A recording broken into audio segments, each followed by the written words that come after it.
Zuckerberg, would you be comfortable sharing with us the name of the hotel you stayed in last night?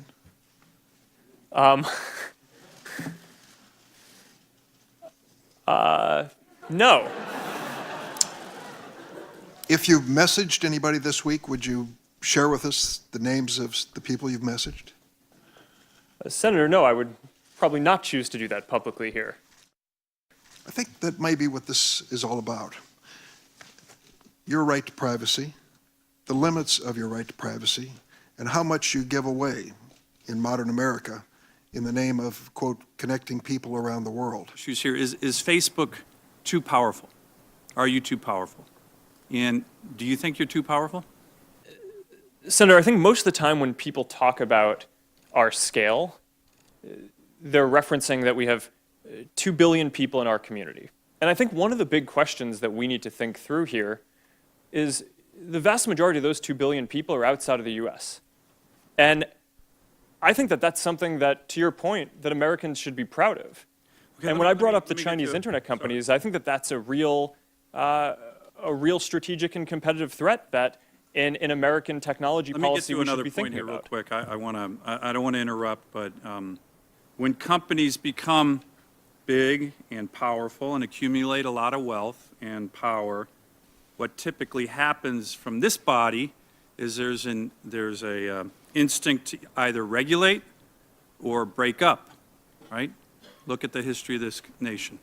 You have any thoughts on those two policy approaches?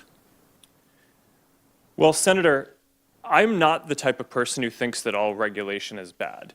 So I think the internet is becoming increasingly important in people's lives, and I think we need to have a full conversation about what is the right regulation, not whether it should be or shouldn't be. Thank you, Mr. Chairman. Mr. Zuckerberg, welcome. Thank you for being here. Mr. Zuckerberg, does Facebook consider itself a neutral public forum? Senator, we consider ourselves to be a platform for all ideas. Let me ask the question again. Does Facebook consider itself to be a neutral public forum? And representatives of your company have given conflicting answers on this. Are you a First Amendment speaker expressing your views, or are you a neutral public forum allowing everyone to speak? Senator, here's how we think about this. I don't believe that there is certain content that clearly we do not allow, right? Hate speech, terrorist content,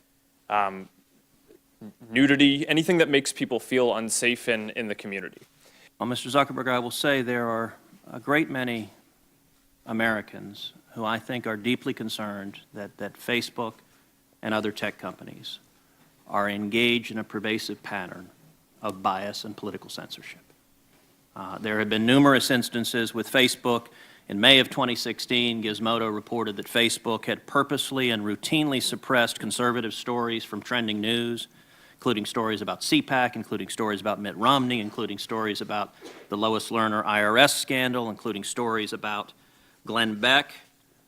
In addition to that, Facebook has initially shut down the Chick-fil-A Appreciation Day page, has blocked a post of a Fox News reporter, has blocked over 24 Catholic pages, and most recently blocked Trump supporters Diamond and Silk's page with 1.2 million Facebook followers after determining their content and brand were, quote, unsafe to the community.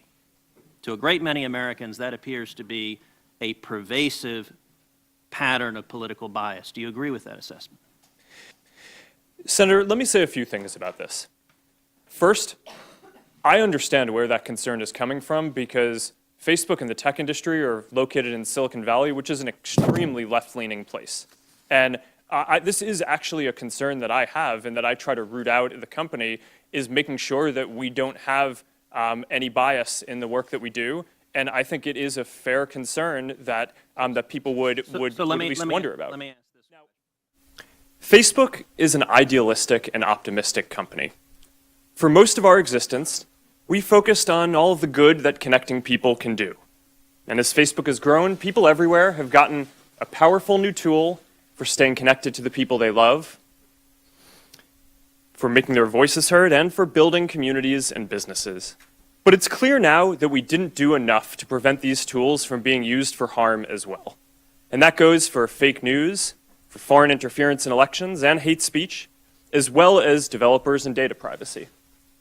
We didn't take a broad enough view of our responsibility, and that was a big mistake. And it was my mistake, and I'm sorry.